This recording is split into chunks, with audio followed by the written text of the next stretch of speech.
Hare Krishna. Welcome back to our online reading retreat labs. So we are going to start reading Srimad Bhagavatam, first canto, third chapter. So in the last session, we have read up to the verse number 22. So today we will continue from the verse number 23. So let me share my screen. And if you're having the hard copy, it is always better. So if you do not have, you can order it from the nearest ISKCON center.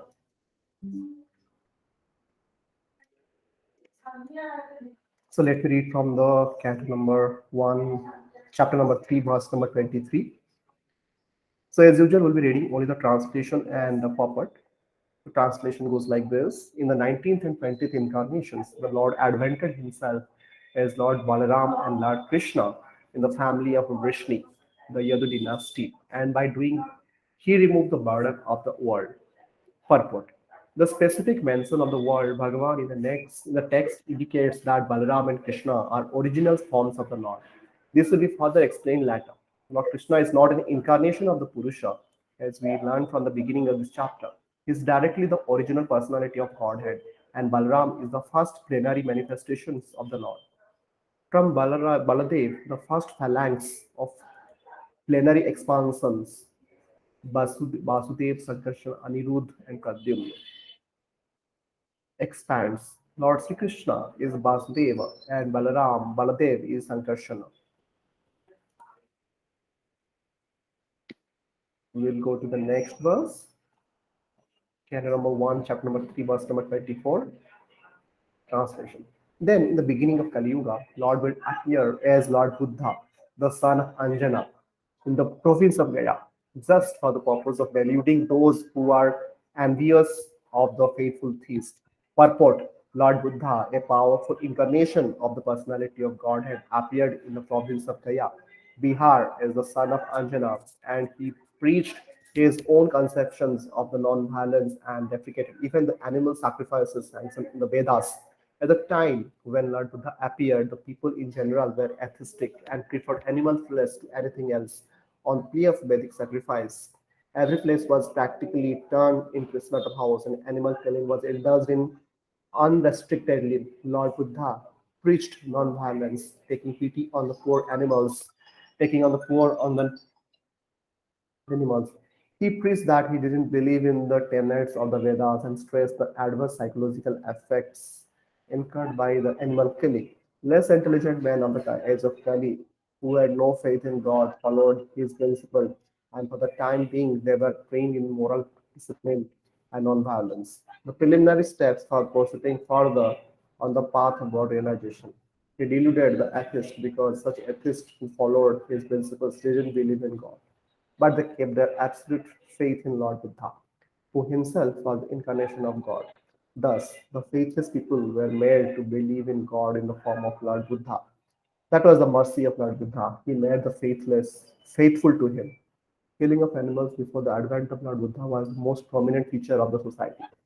People claim that these were Vedic sacrifices, when the Vedas are not accepted through the authoritative disciplic succession. The casual readers of the Vedas are misled by the flowery language of the system of knowledge. In the Bhagavad Gita, a comment has been made on such foolish scholars, Abhipischitaha, the foolish scholars of the Vedic literature who do not care to receive the transcendental message through the transcendental realized source of disciplic succession are sure to be bewildered.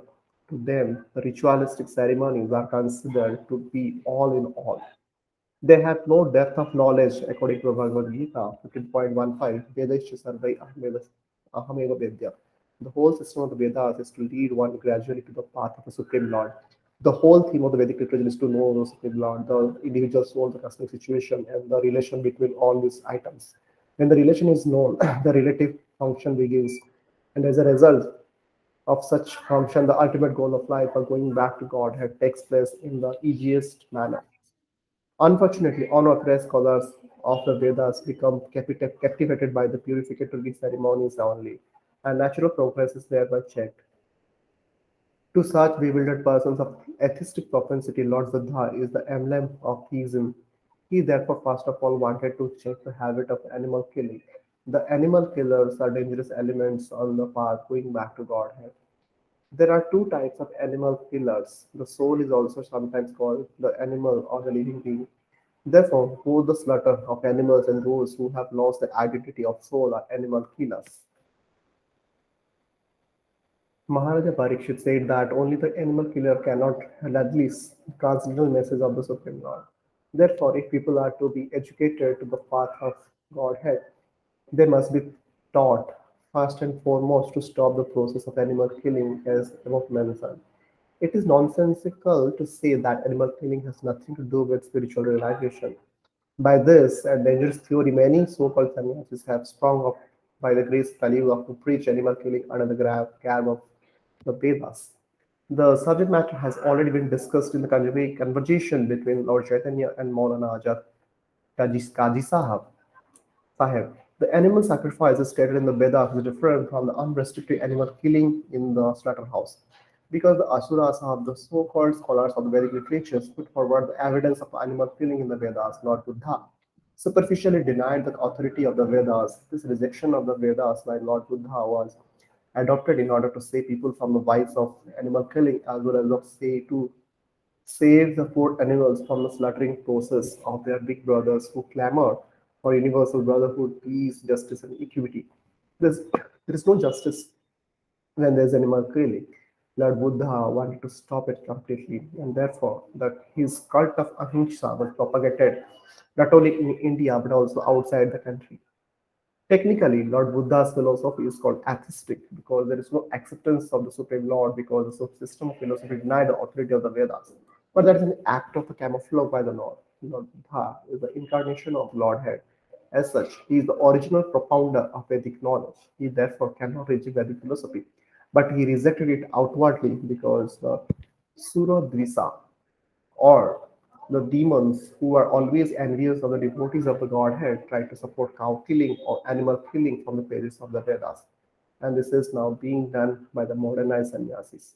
Lord Buddha had to reject the authority of the Vedas altogether. This is simply technical, and had it not been so, he would not have been so accepted as an incarnation of Godhead, nor would we have been worshipped in the transcendental songs of the poet Jayadeva, who is Vaishnava Acharya. Lord Buddha preached the preliminary principles of the Vedas in a manner suitable for the time, and so also did Shankaracharya to establish the authority of the Vedas. Therefore, both Lord Buddha and Acharya Sankara paved the path of theism, and Vaishnava Acharyas, specifically Lord Sri Chaitanya Mahaprabhu, led the people on the path towards realization of going back to Godhead. We are glad that people are taking interest in the non-violent movement of Lord Buddha, but will they take the matter very seriously and close the animal slaughterhouses altogether? If not, there's no meaning to the Ahimsa cult. Srimad Bhagavatam was composed just prior to the beginning of the age of Kali, about 5,000 years ago, and Lord Buddha appeared about 2,600 years ago. Therefore, in the Srimad Bhagavatam, Lord Buddha is foretold. Such is the authority of this clear scripture. There are many such prophecies, and they are being fulfilled one after another. They will indicate the positive standing of Srimad Bhagavatam, which is without any trace of mistake, illusion, cheating, and imperfection, which are four flaws of all conditioned souls. The liberated souls are above these flaws, therefore, they can see and foretell things which are to take place on distant future dates.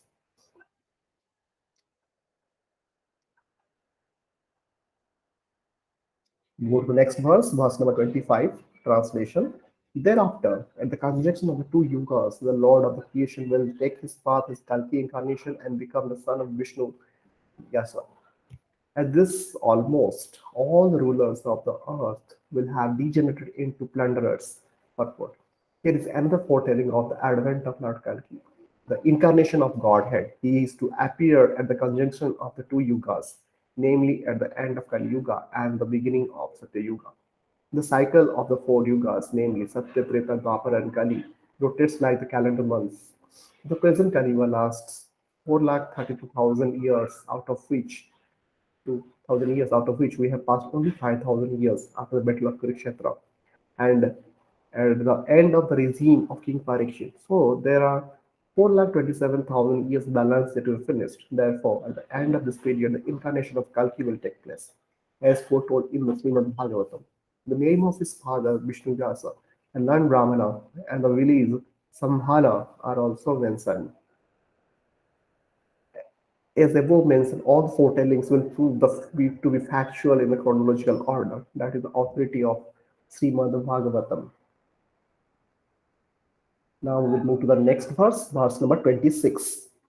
Translation: O Brahmanas, the incarnations of the Lord are innumerable, like rivulets flowing from inexhaustible sources of water. Purport: the list of incarnation of the personality of Godhead given herein is not complete. It is only a partial view of all the incarnations. There are many others, such as V, Hayagriva, Hari, Hamsha, Vishnigarva, Vibhu, Satyasena, Vaikuntha, Sarvabhauma, Vishwakshena, Dharmasetu, Sudhama, Yogeshwara, Brihadbhagu, and others of the bygone ages. Sri Prahlad Maharaj said in his prayer, My Lord, you manifest as many incarnations as there are species of life, namely the aquatics, the vegetables, the reptiles, the birds, the beasts, the men, the demigods, etc., just for the maintenance of the faithful and the annihilation of the unfaithful. You advent yourself in this way in accordance with the necessity of the different yugas. In the Kali Yuga, you have incarnated God as a devotee. This incarnation of the Lord in the Kali Yuga is Lord Chaitanya Mahaprabhu. There are many other places, both in the Bhagavatam and in other scriptures, in which the incarnation of the Lord as Sri Chaitanya Mahaprabhu is explicitly mentioned. In the Brahma Samhita also it is said indirectly that although there are many incarnations of the Lord, such as Rama, Singha, Varaha, Matsya, and many others, the Lord Himself sometimes incarnates in person. Lord Krishna and Lord Sri Chaitanya Mahaprabhu are not therefore incarnations, but the original source of all other incarnations. This will be clearly explained in the next sloka. So the Lord is the inexhaustible source for innumerable reincarnations which are not always mentioned, but such incarnations are distinguished by specific extraordinary feats which are impossible to be performed by any living being. That is a general test to identify an incarnation of the Lord directly and indirectly empowered. Such incarnations mentioned above are almost plenary portions. For instance, the Kumaras are empowered with transcendental knowledge. Sri Narada is empowered with devotional service. Maharaj Prithu is an empowered incarnation with executive function. The Matsya incarnation is directly a plenary person. So the innumerable incarnations of the Lord are manifested all over the universe constantly without cessation, as water flows constantly from waterfalls. Now we move to the next verse, verse number 27. Translation: all the rishis, Manus, demigods, and descendants of Manu, who are especially powerful, are plenary portions or portions of the plenary portions of the Lord. This also includes the Prajapatis. Purport: those who are comparatively less powerful are called Vibhuti, and those who are comparatively more powerful are called Avesha incarnations. Moving to the next verse, verse number 28. Translation: all of the above mentioned incarnations are either plenary portions or portions of the plenary portions of the Lord. But Lord Sri Krishna is the original personality of Godhead. All of them appear on the planets wherever there is a disturbance created by the atheists. The Lord incarnates to protect the theists. Purport: in this particular stanza, Lord Sri Krishna, the personality of Godhead, is distinguished from other incarnations. He is counted amongst the avatars, incarnations, because out of his causeless mercy the Lord descends from his transcendental abode. Avatara means one who descends. All the incarnations of the Lord, including the Lord Himself, descend to the different planets of the material world as also in different species of life to fulfill particular missions. Sometimes He becomes Himself, and sometimes His different plenary portions or parts of the plenary portions, or His differentiated portions directly or indirectly, empowered by Him, descend to this material world to execute certain specific functions. Originally, the Lord is full of all opulences, all prowess, all fame, all beauty, all knowledge, all renunciation. When They are partly manifested through the plenary portions of parts of the plenary portions. It should be noted that certain manifestations of these different powers are required for those particular functions. When in the room small electric balls are displayed, it doesn't mean that the electric powerhouse is limited by the small balls. The same powerhouse can supply power to operate large-scale industrial dynamos with greater volts. Similarly, the incarnations of the Lord display limited powers because of such power is needed at that particular time. For example, Lord Parshuram and Lord Narsingha displayed unusual opulence by killing the disobedient Kshatriyas 21 times and killing the greatly powerful Exus Hiranyakashipu. Hiranyakashipu was so powerful that even the demigods in the other planets would tremble simply by the unfavorable raising of his eyebrow. The demigods in the higher level of material existence many times excel the most well-to-do human beings in the duration of life because beauty, wealth, paraphernalia, and all other aspects. Still, they were afraid of Hiranyakashipu. Thus, we can simply imagine how powerful Hiranyakashipu was in this material world. But even Hiranyakashipu was cut into small pieces by the nails of the Lord Krishna, Lord Nrsimha. This means that anyone materially powerful cannot stand the strength of the Lord's nails. Similarly, Jamadagni displayed the Lord's power to kill all the disobedient kings powerfully situated in their respective states. The Lord's empowered incarnation Narada and plenary incarnation Varaha, as well as indirectly empowered Lord Buddha, created faith in the mass of people. The incarnations of Rama and Dhanvantari displayed his fame, and Balaram, Mohini, and Vamana exhibited his beauty. Dattatreya, Matsya Kumara, and Kapila exhibited his transcendental knowledge. Nara and Narayan rishis exhibited his renunciation.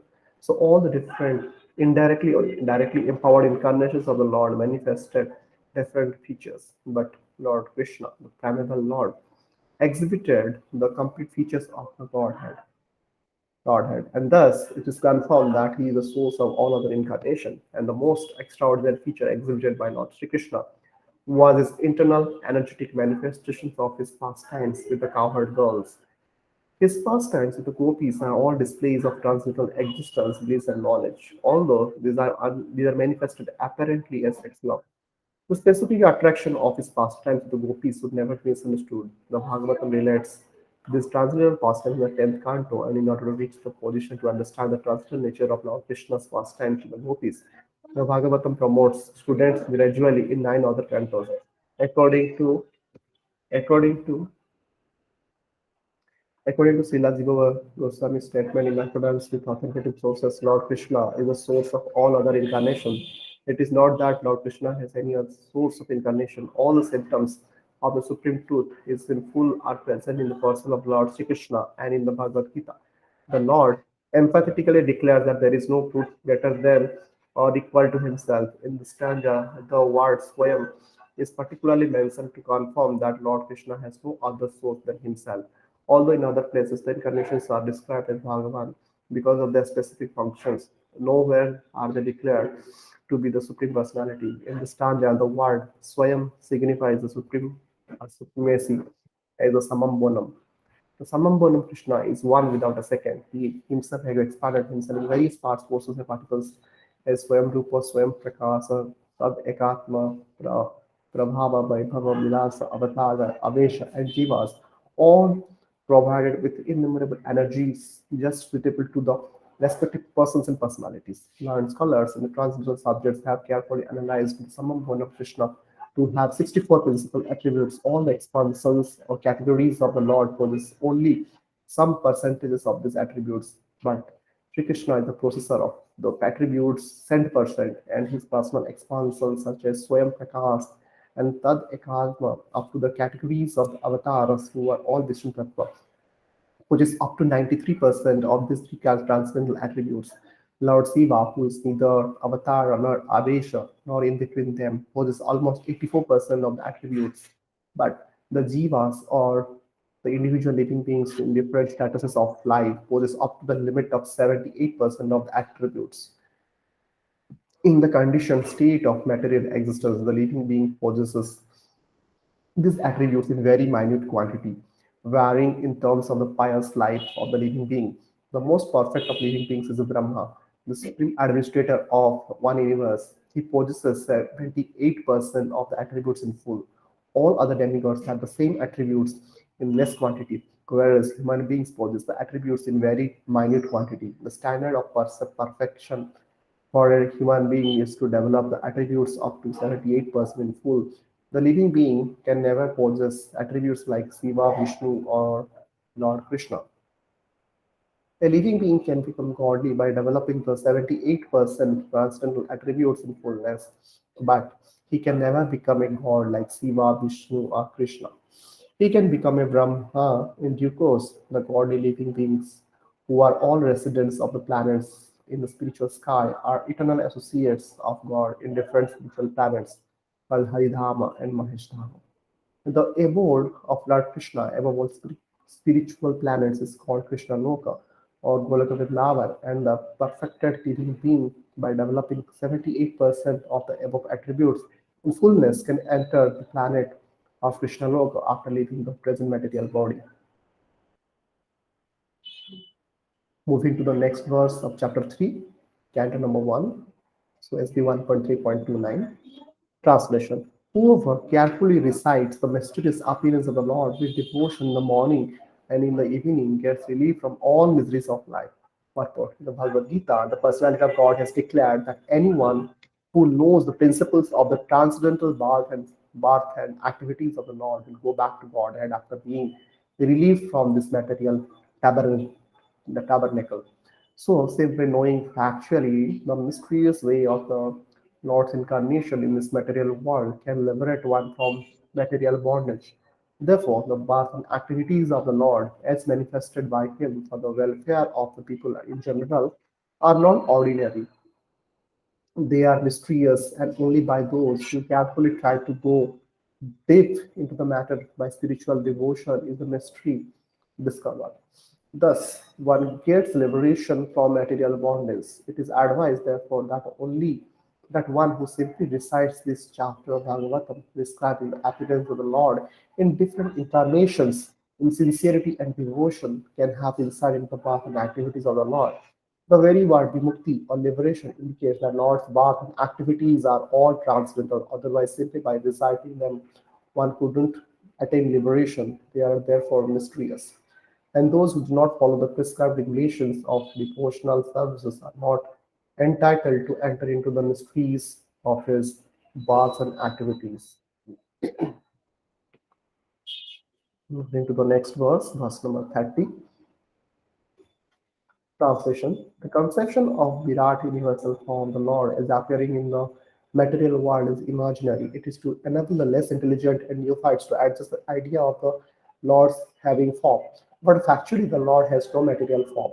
Purport: The conception of the Lord, known as Vishwarupa or the Virata Rupa, is particularly not mentioned along with the various incarnations of the Lord, because all the incarnations of the Lord mentioned above are transcendental, and there is not a tinge of materialism in their bodies. There is no difference between the body and self as there is in the Sanatan soul.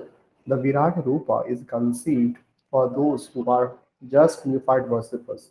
For them, the material Virat Rupa is presented, and it will be explained in the second canto. In the Virat Rupa, the material manifestations of different planets have been conceived as his legs, hands, etc. Actually, all such descriptions are for the neophytes. The neophytes cannot conceive of anything beyond matter.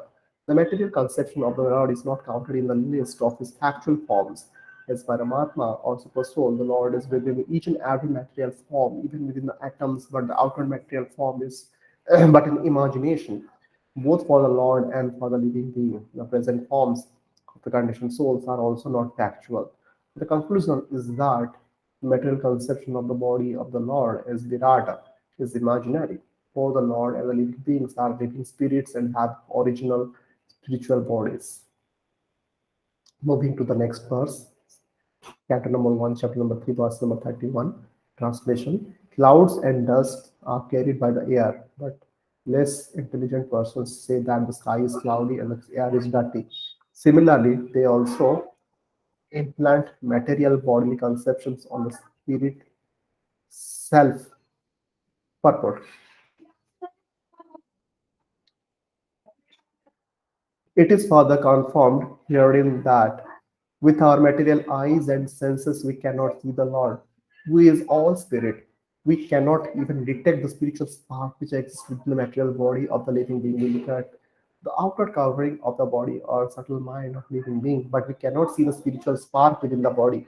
So we have to accept the living being's presence by the presence of his gross body. Similarly, those who want to see the Lord with their present material eyes or with the material senses are advised to meditate on the gigantic external feature called the Virata Rupa.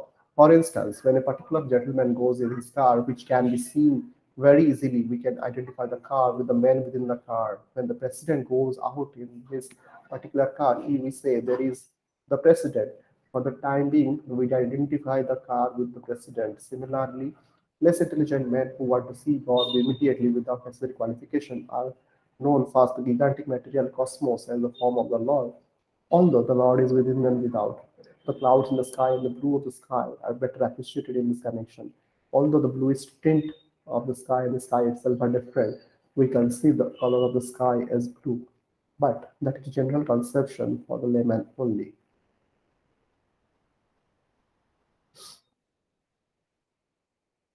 Moving to the next verse, canto number 1, chapter number 3, verse number 32. Translation. Beyond this gross conception of form is another subtle conception of form, which is without formal shape and is unseen, unheard, and unmanifest. The living being has his form beyond this subtlety, otherwise he couldn't have repeated births. Purport. As the gross cosmic manifestation is conceived as a gigantic body of the Lord, so also there is also the conception of his subtle form, which is simply realized without being seen, heard, or manifested.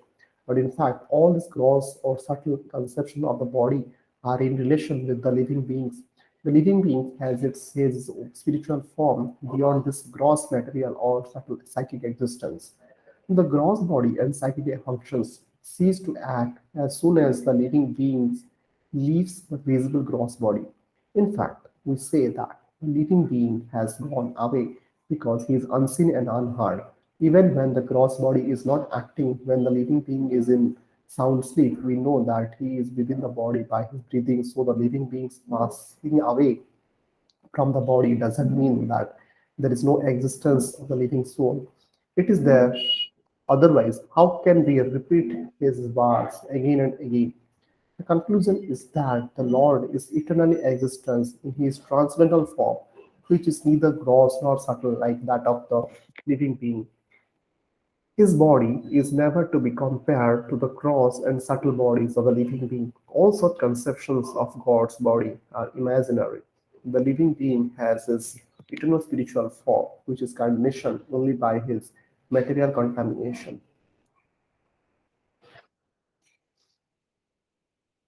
Canto number 1, chapter number 3, verse number 33. Translation. Whenever a person experiences by self realization that both the gross and subtle bodies have nothing to do with the pure self, at that time he sees himself as well as the Lord.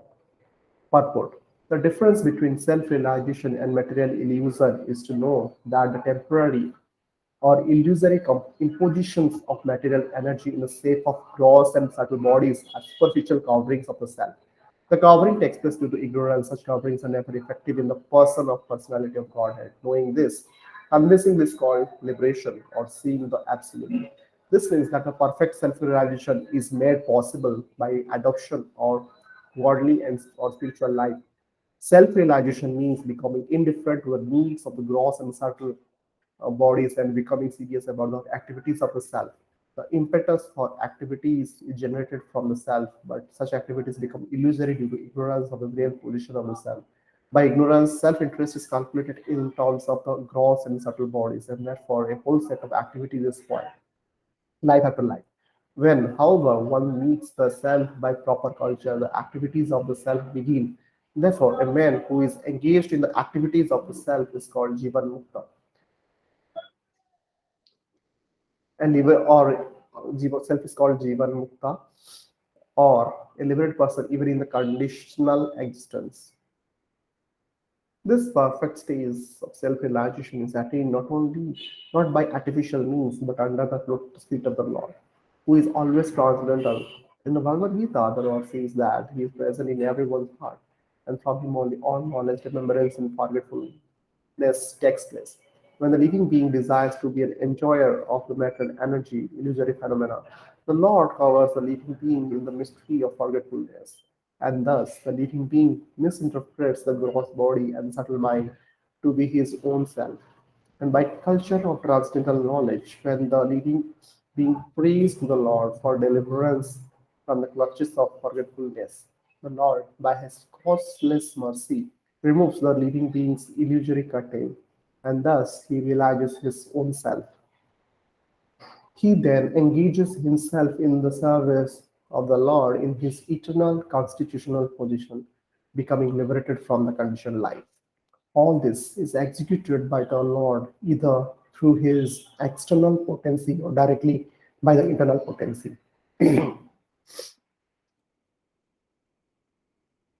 Moving to the next verse, canto number 1, chapter number 3, verse number 34. Translation: if the illusory energy subsides and the living entity becomes fully enriched with knowledge by the grace of the Lord, then he becomes at once enlightened with self realization and thus becomes situated in his own glory. Purport: because the Lord is the absolute transcendence, all of his forms, names, pastimes, attributes, associates, and energies are identical with him. His transcendental energy acts according to his omnipotency. The same energy acts as his external, internal, and marginal energies, and by his omnipotency, he can perform anything and everything through the agency of any of the above energy. He can turn the external energy into internal by his will. Therefore, by his grace, the external energy which is employed in illusioning those living beings who want to have it subsides by the will of the Lord in terms of repentance and penance for the conditioned soul.